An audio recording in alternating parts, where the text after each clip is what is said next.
Samuelson sitting on the bench, I had a good chuckle knowing it's rest given the amount of ice time they had. But what does it mean to you the way you've seen the two of them handle ice time at their age levels in these kind of settings? Yeah, it's an amazing sign of progress. I don't think we could have done that a season ago at this point. And to move along, it's really indicative of how much they've moved along, both of them. We could split them up. We could put them together. We put them together late in the game. We called the timeout specifically so they could get 30 seconds more rest to finish it off for us. 2 games in a row now. And you know, I said it the other day. Not often would you call a timeout up 4-2, Right. and allow the top line on the other team rest. Right. But we feel so comfortable that put the top line out against those two guys. They can handle it, and they've done a really nice job in that regard. How much comfort do you have if you get Ilya back tomorrow that you may not have to push Dahlin and Samuelson to that level?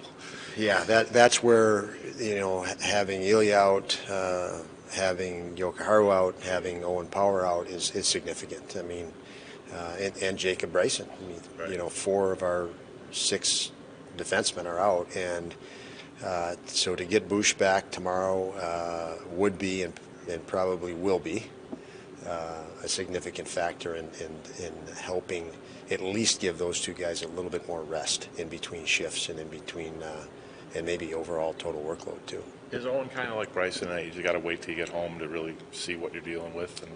Yeah, they both had some interesting injuries where you know, the issues they've had could resolve within hours, but it also could take days, and you know, a few days, and obviously if it does take a couple of days, then you're talking about, okay, now you got to get a little bit of practice time before maybe jumping in a game. So very tedious from that standpoint. But they're both making progress. They've both made progress over yesterday. I haven't gotten a report yet after this morning, but it looked like they went through more, you know, agility stuff and rehab stuff that I'm sure they're better today. I just don't have the report yet. You said the other day Alex is just scratching the surface of his potential. What is it about his skill set that tells you that? Well, he just, you know, I've said it many times. When you enter a league like this, we can all think of how we love to criticize. What is this guy thinking? What is he doing? How can he do that with all guys that are professional sports athletes? And over the duration, they learn pretty much to play not to make mistakes, so they don't get that criticism. But what happens through that process is you're no longer working on your ceiling. You're no longer, you know, fighting to become a better hockey player. You're a little bit in survival mode, and so obviously with all our guys, we're trying to get them out of that to focus more on their ceiling and not worry about what they might be held accountable for, publicly or privately, and just go, just play, just free yourself. And Alex Tucker, we're starting to see what we've talked about, that there's so much potential in him. I mean, lots of times we talk about these younger guys because they're 21 years old, and we forget that some of these guys are 24, 25, especially in this sport, can get better and way better. And Alex, because of his incredible athleticism, because now of his incredible experience, we're trying to get him to look at that and see, okay, how can this bring you to the next plateau and the next one and the next platform? And he's showing it. And last night was the penalty kill, the last penalty kill. I've not seen as dominant a performance from an individual this year through watching through the league or anything than I watched Alex Tuck in that last penalty kill. He was amazing up and down the ice, and you know, past 30 seconds of what you'd normally have fatigue, he was still overpowering guys to get a job done. And it was very it was skill based, and it was based out of you know, determination to just be better than the competitor. So very impressive stint, and he keeps going in that direction. I think we're all going to be happy. How major an opportunity is this for this club to go 3-0 in this trip? You know, it's we look at every day as a major opportunity with this group. We really do. And this, when I think of this game tomorrow, I think mostly of, it was game 13 or 14 that we played them at home, And we made lots of mistakes that we've done a better job of not making recently. So we've matured as a team. We've gained a greater sense of objective after playing them and being disappointed that, it was a lot of self-inflicted stuff that cost us that game. So I think that's the primary feel going into this one. Is it's an opportunity to measure ourselves on our own performance against a team that can hold you accountable for not playing the right way. And that was the fact back then, and will probably determine outcome tomorrow. Is it strange to think that they're struggling at home the way they are, given what everybody in hockey knows about this atmosphere and how hard it is to play here?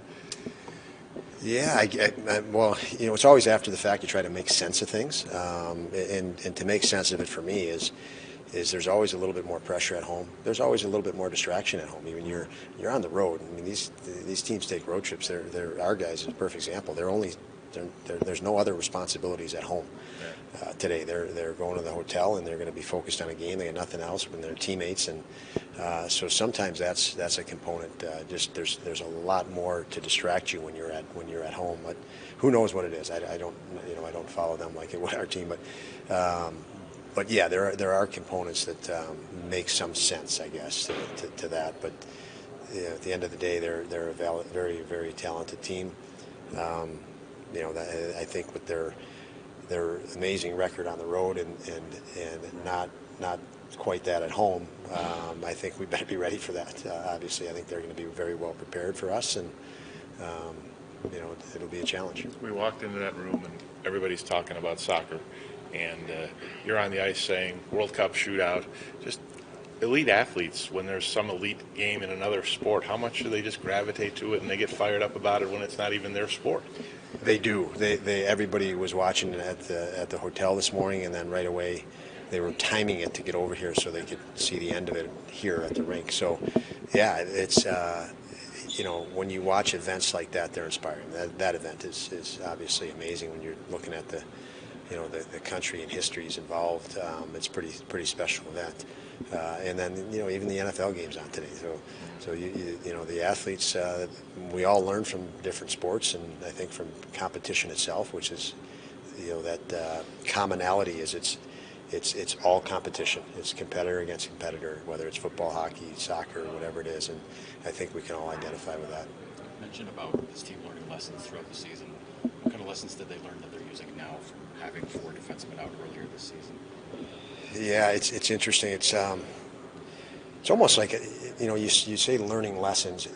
Every team kind of needs to grow. Every team needs to grow through a season. I mean, even the Stanley Cup winning team this year has to adjust to playing without some key personnel. Adjust to playing without key personnel that wasn't back with them. So, I think every team in the league still is in search of their identity to some degree because of all the stuff that happens to you during an NHL season. But we've kept a growth mindset, and we will always keep a growth mindset. And any perceived negative or challenge is a way to get better. It's forcing you to adjust and adapt. That when you fight the right way through it, you're going to come out the other side better. As we've watched Peyton Krebs, for a perfect example, on an individual level, and Jack Quinn already this year, it looked like. You could question, geez, is this the right spot for him? Is this too overwhelming? And lo and behold, they figured a way to fight through it, and they look like they belong. And that period never happened. And that's what happens with teams as well. So it's all about growth, and we'll stay focused on that.